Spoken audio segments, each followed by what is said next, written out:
Atos capítulo 2, 42 ao 47. A palavra diz assim: eles perseveravam no ensino dos apóstolos, na comunhão e no partir do pão e nas orações.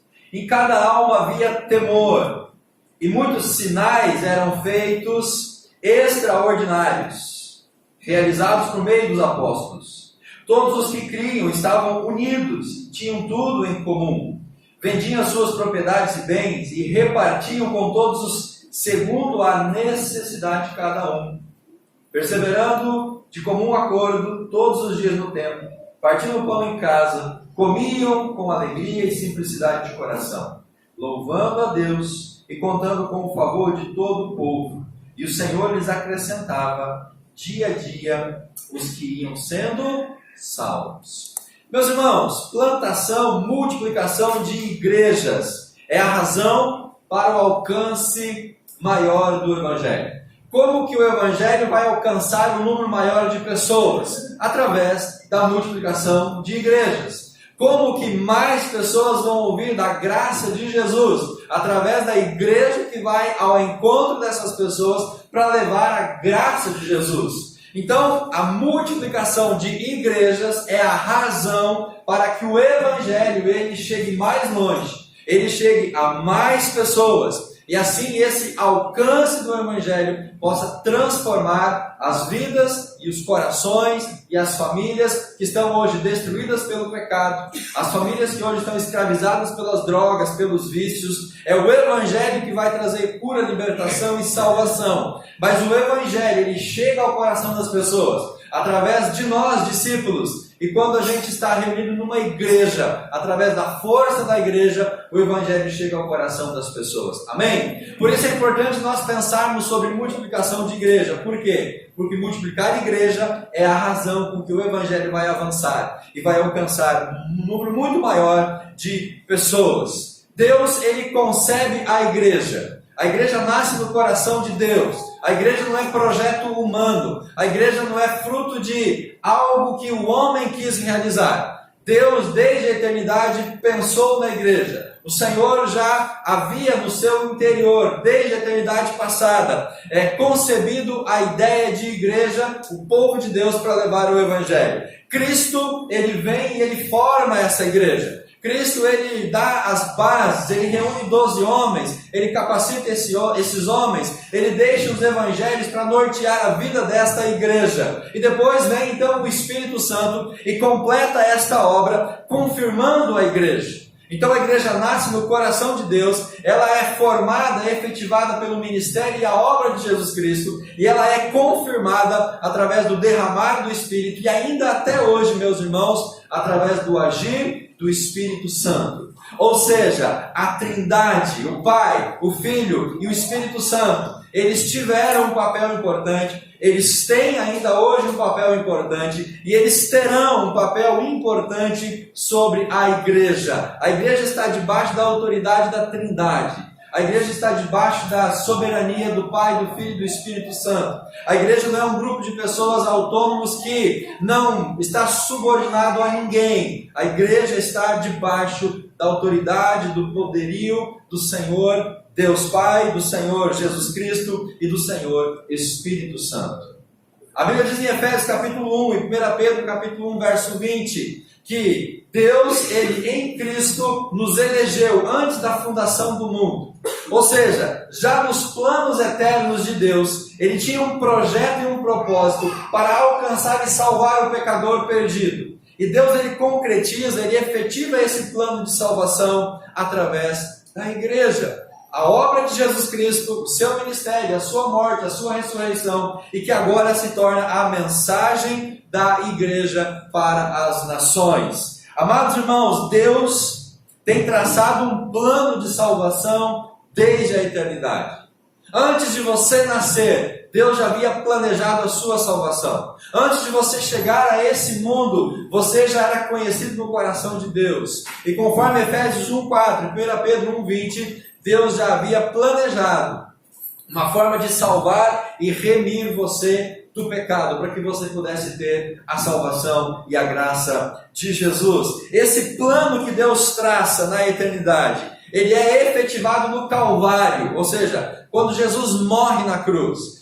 O nascimento, o ministério de Jesus, depois da sua morte, 3 dias depois da sua ressurreição, e no livro de Atos, a sua exaltação e glorificação nos céus. Isso tudo, meus irmãos, foi a forma de efetivar o plano de salvação. E agora então, esse plano, ele é irradiado para todas as pessoas, através do Espírito Santo, que convence do pecado, que convence da justiça e que convence do juízo. Tudo isso, meus irmãos, faz parte do projeto e ministério chamado igreja. Por que nós existimos? Existimos para levar a mensagem da salvação. Existimos para compartilhar a graça de Jesus. Nós existimos para que esse projeto salvador chegasse a todos os corações, a todas as famílias e a todas as pessoas. A igreja ela é formada, podemos dizer, no ventre de Israel. A igreja ela começa com os seus primeiros homens vindos de uma cultura judaica, de uma tradição judaica. Por isso que eu estou dizendo que a igreja ela vem do ventre de Israel. Israel era o antigo povo de Deus, o povo que desde Abraão Deus elege, Deus capacita e Deus determina que esse povo pudesse cumprir um propósito. E o propósito do povo de Israel era que o nome de Deus fosse conhecido em todo o mundo.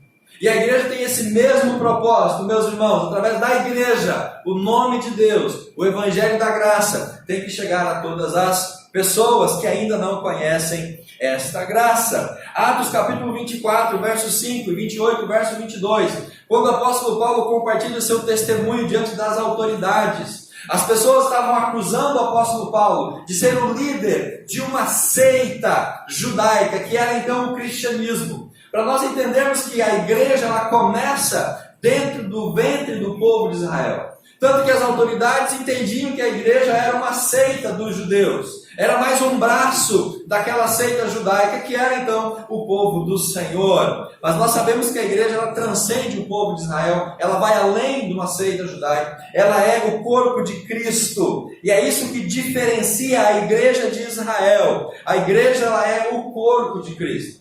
A igreja é o povo do Senhor. A igreja é as pessoas redimidas pelo próprio sangue de Jesus, compradas pelo sangue de Jesus, lavadas pelo sangue de Jesus. E é esse corpo de Cristo que está hoje em todos os lugares do mundo.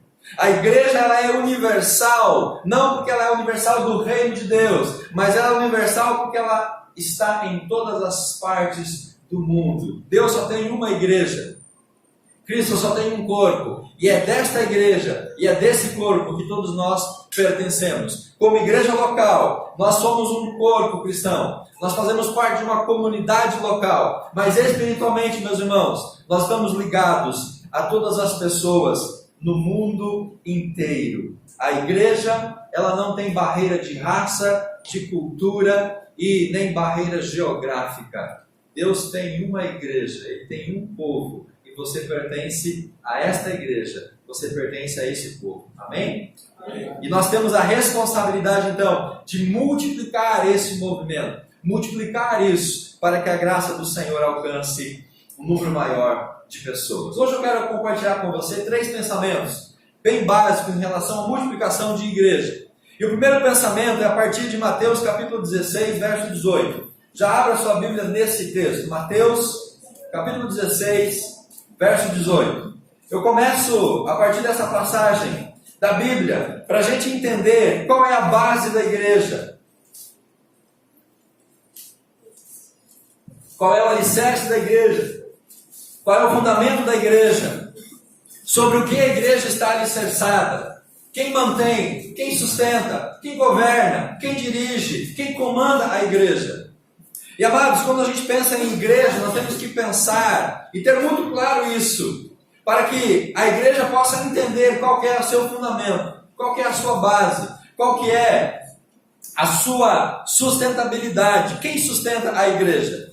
Olha o que Jesus mesmo diz aqui no texto de Mateus, capítulo 16, lá no versículo 18. Jesus está conversando com os seus discípulos, Jesus pergunta para os discípulos quem as pessoas dizem que eu sou. E no verso número 14 e 15, algumas pessoas disseram que Jesus era João Batista, verso 14. Uns achavam que era o profeta Elias, outros que era o profeta Jeremias, ou qualquer outros profetas. E Jesus então olha para os 12, para os seus homens, e pergunta: e vocês?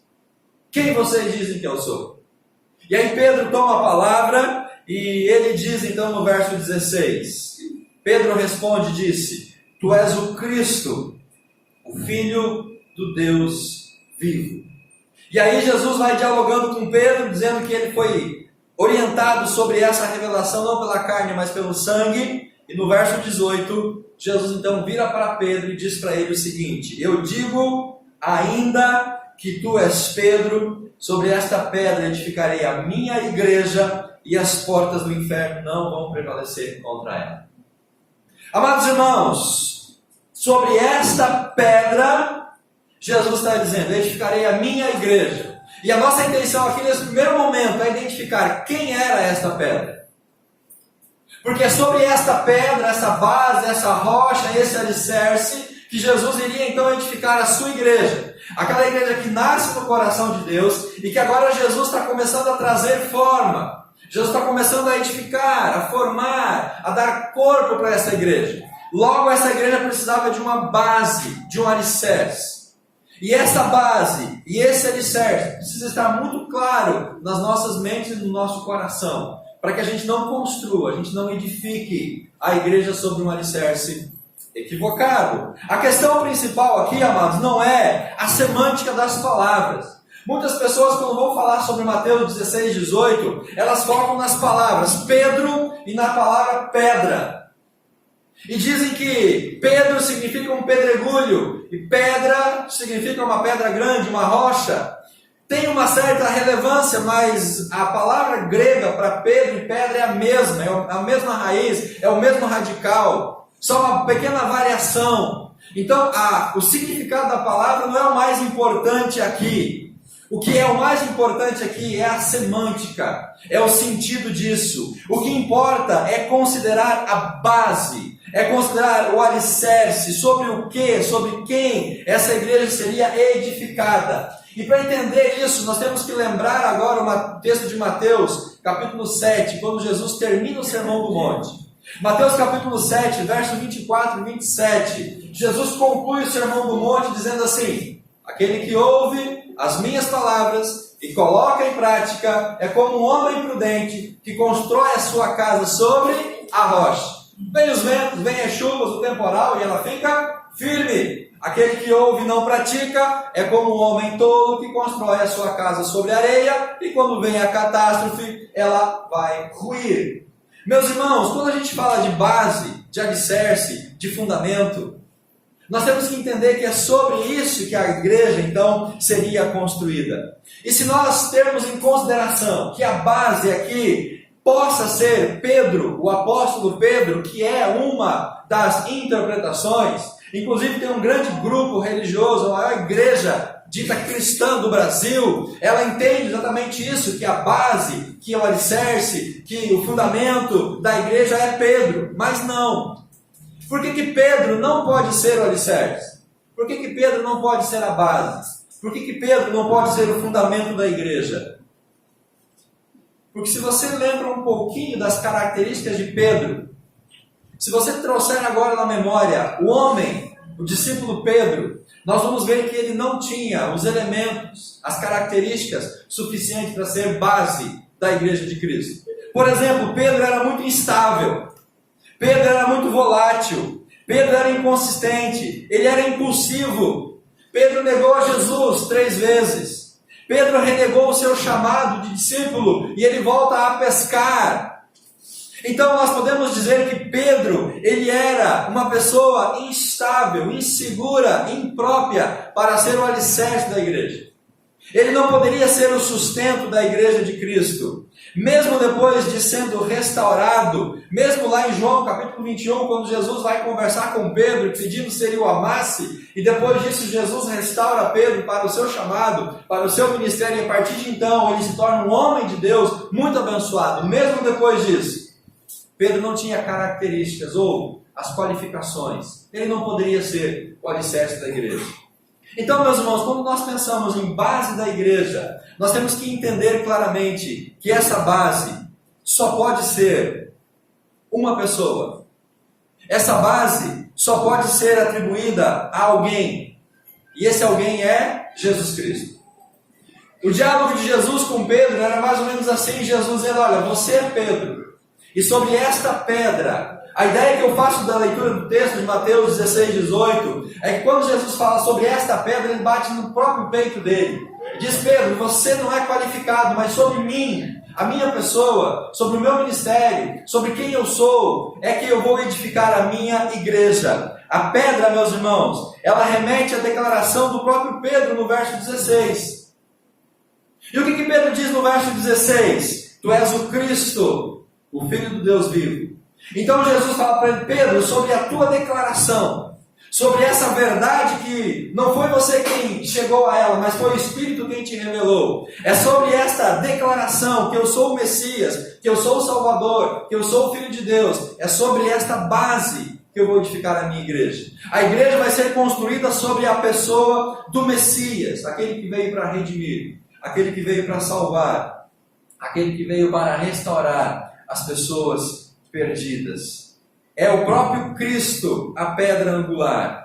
E eu quero ler para você alguns textos agora. Você não precisa acompanhar, abrir a sua Bíblia, apenas preste atenção nos textos que eu quero ler. Começa com o Salmo de 118, verso 22. O salmista diz assim: a pedra que os construtores rejeitaram, essa veio a ser a principal pedra angular. Depois vou para Isaías 28:16. Portanto, assim diz o Senhor Deus: eis que eu assentei em Sião uma pedra, pedra já provada, pedra preciosa, angular, solidamente assentada. Aquele que crer não foge. Mateus capítulo 21, verso 42. Perguntou-lhe Jesus: nunca lestes nas Escrituras? A pedra que os construtores rejeitaram, essa veio a ser a principal pedra angular. Isso procede do Senhor e é maravilhoso aos nossos olhos. Atos capítulo 4, verso 11. Este Jesus é a pedra rejeitada por vós. Esse Jesus é a pedra rejeitada por vós, os construtores, a qual se tornou a pedra angular. E termino com Efésios capítulo 2, verso 20. Edificados sobre o fundamento dos apóstolos e profetas, sendo Ele mesmo, Cristo Jesus, a pedra angular. Amém, queridos? A igreja ela é edificada, ela é construída sobre a pessoa de Jesus, sobre a obra, sobre o ministério do Senhor Jesus Cristo. Nenhuma pessoa, por mais boa que seja, nenhuma pessoa, por mais santa que seja, nenhuma pessoa, por mais capacitada que seja, pode ser a base, o alicerce, o sustento da igreja de Jesus Cristo. A igreja só deve se multiplicar se estiver alicerçada sobre Jesus e se Ele for o cabeça e o sustentador da igreja. Amém, querido?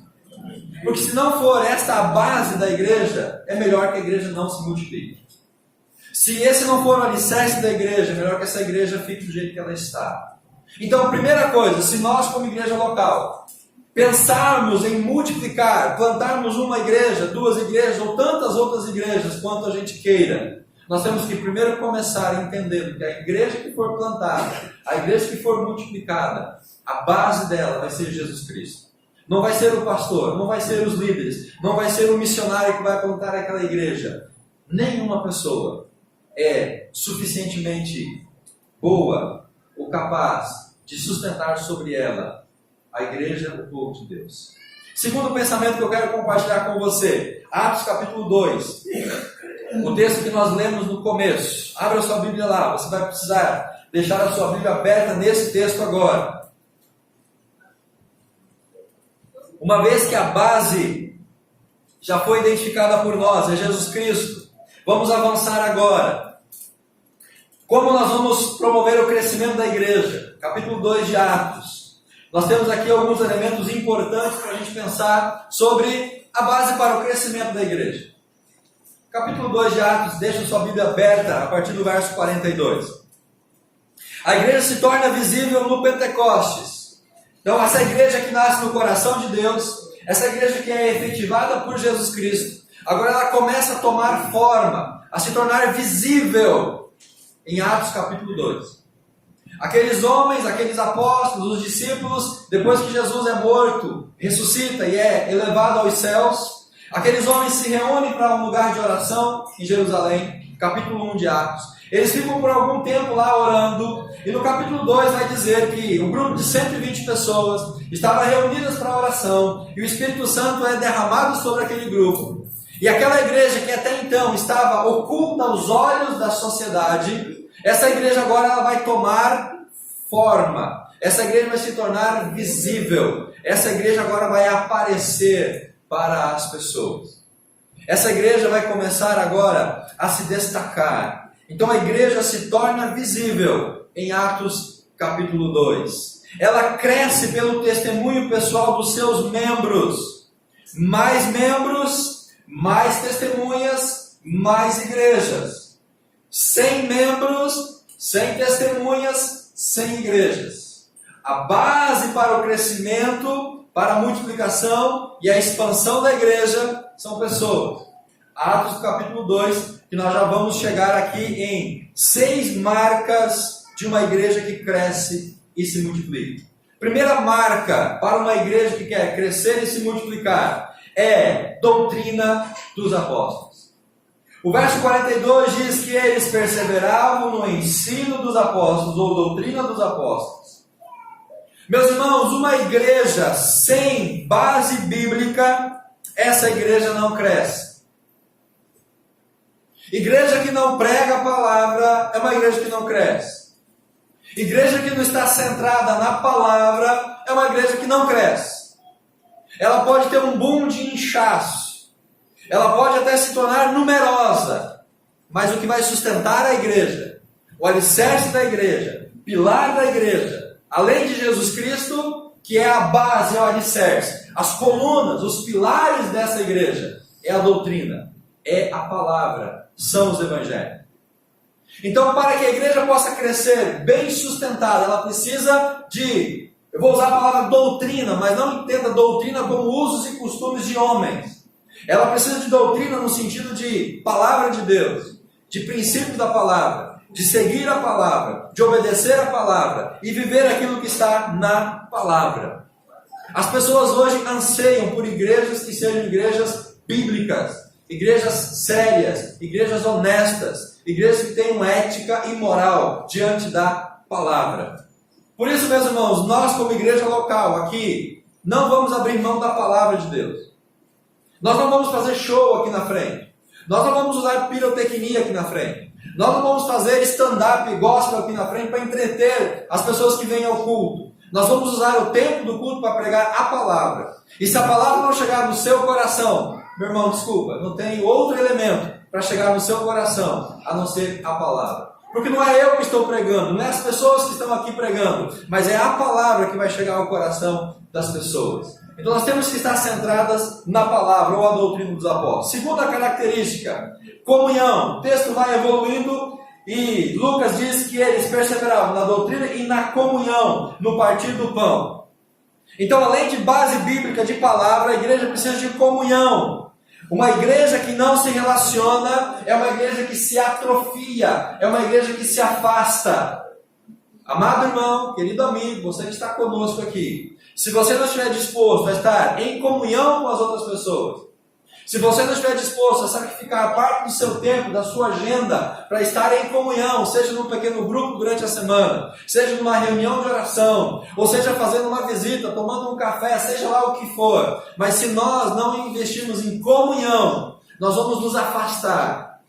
A falta de comunhão afasta as pessoas, e quando as pessoas se afastam, elas atrofiam espiritualmente. Elas enfraquecem espiritualmente. Elas não têm força para caminhar sozinhas. Irmãos, igreja é corpo de Cristo. E corpo tem que estar unido. Corpo tem que estar ligado. Se você amputa um membro do seu corpo, ele apodrece. Ele não sobrevive separado do corpo. Por isso que a comunhão é importante. E Lucas registra essa característica da igreja. Eles perseveravam na comunhão, no partir do pão.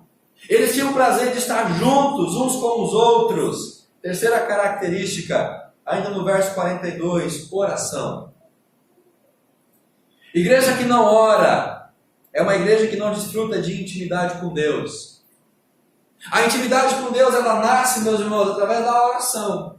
A intimidade com Deus nasce através de gastar e investir tempo em oração. Se a igreja não dedica, se a igreja não ora, se a igreja não busca Deus em oração, essa igreja não vai ter intimidade. E se não tiver intimidade, ela não vai conhecer a Deus. E se não conhecer a Deus, o que será de uma igreja que não conhece o Senhor? Quarta característica, aquela igreja tinha temor. Em cada um havia temor, diz o verso 43. E temor, meus irmãos, ele não é apenas medo. Temor vai além do medo. Temor é reverência, temor é respeito, temor é submissão, temor é obediência. A igreja que não teme a Deus, ela vira um clube, ela se perde no pecado. É uma igreja que não tem direção, é uma igreja que vive numa balbúrdia. A falta de temor no coração do ser humano leva esse ser humano a não se submeter à autoridade de Deus. Ele faz o que ele quer, como ele quer, da maneira que ele quer, da forma que ele quer. E se alguém ousar chamar a atenção à luz da palavra, essa pessoa simplesmente ela se afasta, porque ela não teme ao Senhor, ela não tem temor pela palavra de Deus. Por isso nós precisamos, irmãos, entender que Deus, Ele é amor, Deus, Ele é misericórdia, Deus, Ele é longânimo, Deus é tudo isso. Mas Deus também é justo, Deus também é reto, Deus ele zela pela sua palavra, e diz o provérbio que o temor do Senhor é o princípio da sabedoria. A igreja precisa temer a autoridade e o senhorio do Senhor. Quinta característica, aquela igreja ela manifestava sinais e maravilhas, ainda no verso 43, muitos sinais e feitos extraordinários eram realizados pelos apóstolos. Aquela igreja era uma igreja que manifestava sinais e maravilhas. Igreja que não crê no poder de Deus se torna fria e humanista. A igreja que não crê na autoridade do Senhor, a igreja que não crê na manifestação sobrenatural de Deus, a igreja que não crê no agir do Senhor, se torna uma igreja fria, carnal e humanista. É uma igreja que está desconectada espiritualmente do Senhor. Agora, meus irmãos, quando a gente fala de sinais e maravilhas, nós não vamos promover aqui, nós não vamos explorar, nós não vamos iludir as pessoas com sinais e maravilhas. Uma leitura muito simples e superficial de Atos nos aponta uma verdade de que sinais e maravilhas não eram feitos dentro do templo. Os sinais e maravilhas eram feitos quando os discípulos estavam fora, pregando a palavra de Deus. Então, se nós queremos operar sinais e maravilhas, nós temos que deixar o conforto do templo, o conforto das nossas cadeirinhas, e irmos aonde as pessoas estão, e orar por aquelas pessoas lá, e entrar numa luta espiritual com elas lá, porque é lá que o inimigo vai se manifestar, é lá que nós vamos ter que exercer poder e autoridade em nome do Senhor. Não é fazendo cultos e reuniões e promovendo campanhas que nós vamos então evidenciar sinais e maravilhas. Os charlatões da fé estão usando isso para ganhar dinheiro, iludir as pessoas e tirar vantagens. Eu creio em sinais, eu creio em maravilhas, eu creio no poder de Deus, mas nós precisamos entender que nós vamos ser agentes de Deus para fazer isso quando estivermos numa luta espiritual, tirando as pessoas da situação que elas se encontram. Última característica, aquela igreja era uma igreja alegre e sincera. Verso número 46 diz que eles comiam com alegria e simplicidade de coração. Aquela igreja era uma igreja sem firula e com alegria e sinceridade. Eu quero apenas dizer uma coisa para você: ou nós caímos na graça do povo, como diz o verso número 47, louvando a Deus, contando com o favor de todo o povo. Ou a igreja cai na graça do povo, ou a igreja já está em desgraça. Ou a igreja ela é bem vista pelo povo, ou essa igreja ela não vai alcançar o povo. Ou essa igreja ela é uma igreja que ela é bem quista na sociedade, ou essa igreja não vai avançar diante do seu ministério. Atos capítulo 5, verso 14. Veja o que diz a Bíblia lá. Uma igreja que tem essas 6 características. É uma igreja que vai experimentar a graça de Deus sobre a sua vida. 5 de Atos, verso 14. Cada vez mais agregava-se ao Senhor grande número de crentes, tanto de homens quanto mulheres. Capítulo 6 de Atos, verso 7. E a palavra de Deus era divulgada de modo que o número de discípulos em Jerusalém se multiplicava muito. E vários sacerdotes obedeciam à fé. Amém, queridos? Era uma igreja poderosa na fé. Precisamos buscar isso. Era uma igreja fervorosa no seu testemunho. Precisamos despertar para testemunho. Era uma igreja pura no seu caráter. Uma igreja idônea, uma igreja sincera, uma igreja sem máscara, abundante no amor. Era uma igreja que amava todas as pessoas. Ainda faltava para essa igreja apenas um zelo missionário. Mas Deus vai resolver o zelo missionário, trazendo perseguição e mandando essa igreja sair de Jerusalém para se espalhar por todos os lugares. Eu quero ler para você uma frase que diz assim: pessoas não multiplicam igrejas.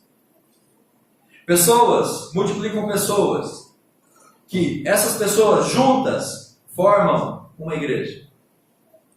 A multiplicação da igreja é resultado da multiplicação de discípulos, de pessoas.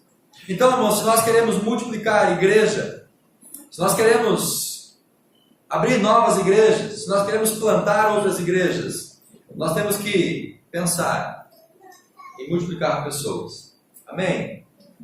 Não adianta a gente abrir um prédio, comprar um terreno, construir um templo. Muitas vezes a igreja e a nossa denominação, ela plantou a igreja de maneira errada. Escolhia um missionário, identificava um campo, mandava um missionário para lá sozinho. Esse missionário não tinha ninguém com ele. Ele estava numa cidade estranha, num lugar estranho, sozinho, sem ninguém. Na minha concepção, era a maneira de plantar uma igreja, pegarmos de uma igreja já estabelecida, um grupo de pessoas escolhidas a dedo pela liderança, e esse grupo de pessoas ser capaz de atender todas as demandas da igreja. Porque muitas vezes o missionário está no campo, só ele e a esposa, se ele tem filhos, se for abençoado nesse sentido. Mas ele tem que cobrar o escanteio, correr na área e cabecear, se você entende a paráfrase desse ditado. O missionário tem que fazer tudo, ele prega, muitas vezes ele tem que cantar, ele dirige, ele trabalha com as crianças. O missionário faz tudo. Isso traz sobrecarga, isso não gera efetividade. O que seria o modelo ideal? Um grupo de pessoas, alguém que pudesse trabalhar com crianças, alguém que pudesse ministrar louvor, alguém que pudesse trabalhar com todas as faixas etárias. Mandar para um local que vai plantar-se uma igreja, já um grupo de pessoas maduras, firmes na fé, para que esse grupo pudesse então, em menos tempo, crescer e se multiplicar. Muitas vezes, irmãos, a estratégia errada, ela dificulta a plantação de novas igrejas. E é por conta disso que nós vemos, às vezes, algumas igrejas com 20, 30, 40 anos, e que não se desenvolve, que não amadurece, que não se expande, porque começou de uma maneira equivocada. Última ideia que eu quero compartilhar com você. Como que Deus age para expandir a igreja? Ou como a igreja precisa fazer para ela se expandir? Abra sua Bíblia em Atos, agora capítulo 8, verso 4.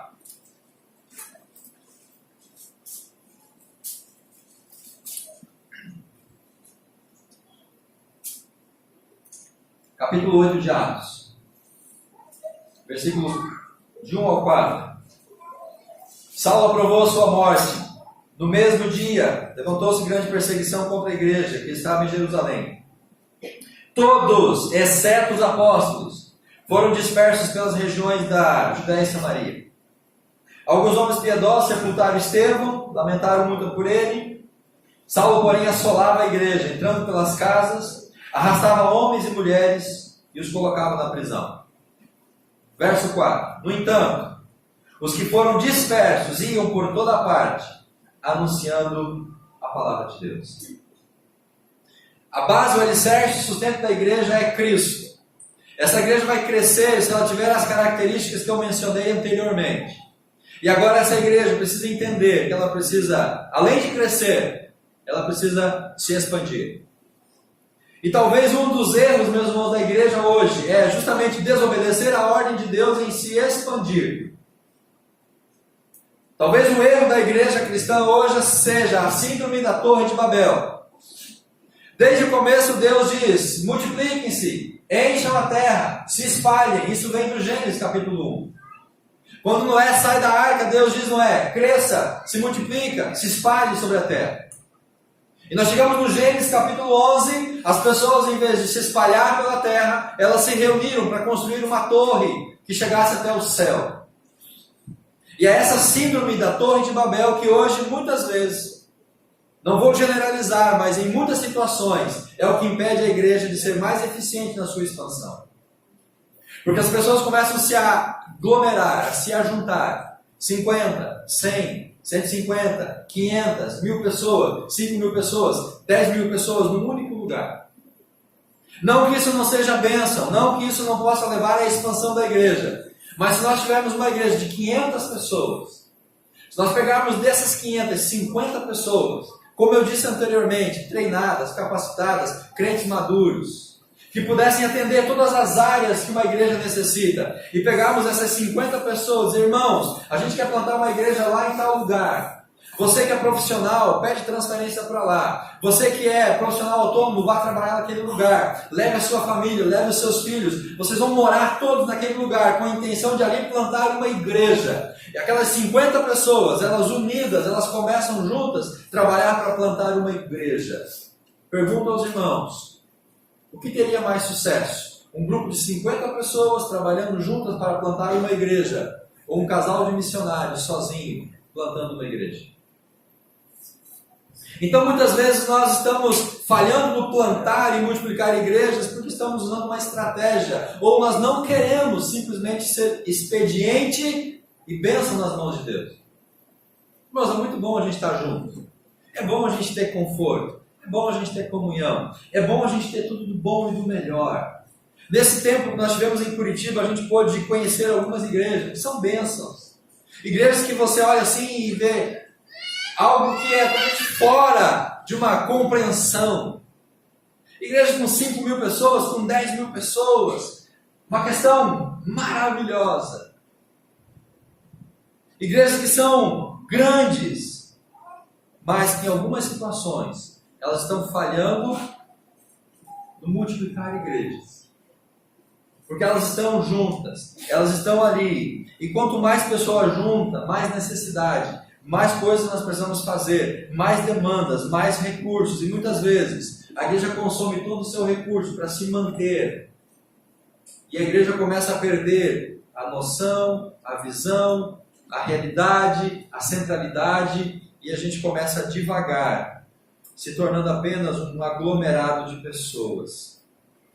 Aqui no livro de Atos, capítulo 8, amados irmãos, nós vemos o começo de uma transição na vida dessa igreja. Até o capítulo 7 de Atos, a igreja estava em Jerusalém. E essa igreja cresceu, eram 120, depois que Pedro pregou foi para quase 3.000, e tem uma outra passagem que juntaram-se mais 2.000 pessoas, então a igreja de Jerusalém já tinha mais de 5.000 pessoas. Em Jerusalém. Era uma grande bênção, mas tinha perdido o senso missionário. E aí na soberania de Deus, na graça de Deus, Deus permite o capítulo 8, a perseguição. Porque através da perseguição, essa igreja agora é forçada a sair de Jerusalém. É o que nós lemos no verso 3. Ou melhor, lá no verso número 1 ainda. Todos, menos os apóstolos, foram dispersos pelas regiões. E agora essa igreja começa então a se multiplicar. Essa igreja começa a se expandir. Essa igreja vai para outras regiões. Ainda, embora pregando na mesma cultura, focada nos judeus. E no capítulo 9, no verso 31, nós vemos mais uma referência de crescimento. A igreja desfrutava de paz em toda a Judéia, Samaria, sendo edificada e vivendo no temor do Senhor, e crescia em números pela coragem vinda do Espírito. Então não era só a igreja de Jerusalém agora que crescia. Aquelas pessoas que se espalharam, elas formaram igrejas, e essas igrejas cresceram, e essas igrejas agora elas vão começar a se multiplicar também. Essa igreja agora, ela vai se expandir para os gentios, aqueles que não eram judeus. Capítulo 11 de Atos, verso 19, a igreja chega na cidade de Antioquia, ou em Antioquia, agora nasce uma igreja. Atos capítulo 11, a partir do verso 19. E a igreja de Antioquia era uma igreja voltada para os não-judeus. E é essa igreja em Antioquia que vai enviar Paulo e Barnabé para a primeira viagem missionária. É essa igreja que vai enviar Paulo e Silas depois para a segunda viagem missionária. É essa igreja que vai enviar Paulo para a terceira viagem missionária. E assim a igreja vai se expandir. E essa igreja vai continuar crescendo. Capítulo 12 de Atos, verso 24. Contudo, a palavra de Deus crescia e se multiplicava. Atos capítulo 16, verso número 5. A Bíblia diz: dessa forma as igrejas eram formadas na fé, e cada dia cresciam em números. Percebe que agora diz no plural, as igrejas. E capítulo 19 de Atos, verso número 20. A Bíblia diz assim: a palavra do Senhor crescia e prevalecia em poder. Com a perseguição dos discípulos, esses discípulos se espalharam, eles começaram a testemunhar, novas pessoas foram salvas, novas igrejas foram plantadas. Amém, queridos? Multiplicar igrejas é consequência do alcance de pessoas com o Evangelho. Multiplicar igrejas é fruto de alcançar pessoas com o Evangelho. Se a gente não alcançar pessoas com o Evangelho, a igreja não vai se multiplicar. Como eu disse anteriormente, não adianta comprar um terreno, não adianta construir uma capela, não adianta alugar um prédio, não adianta a gente chegar no lugar e achar que igreja é prédio. Igreja é composta de pessoas. Multiplicar igrejas não é multiplicar templos e propriedades. Multiplicar igrejas, meus irmãos, é multiplicar pessoas. O que importa para Deus não é quantos prédios, quantos templos, quantas comunidades nós temos. O que importa para Deus é quantas pessoas que estão juntas, que estão reunidas, que estão vivendo a fé, que estão testemunhando, que estão pregando a palavra, que estão alcançando outras pessoas. Amém?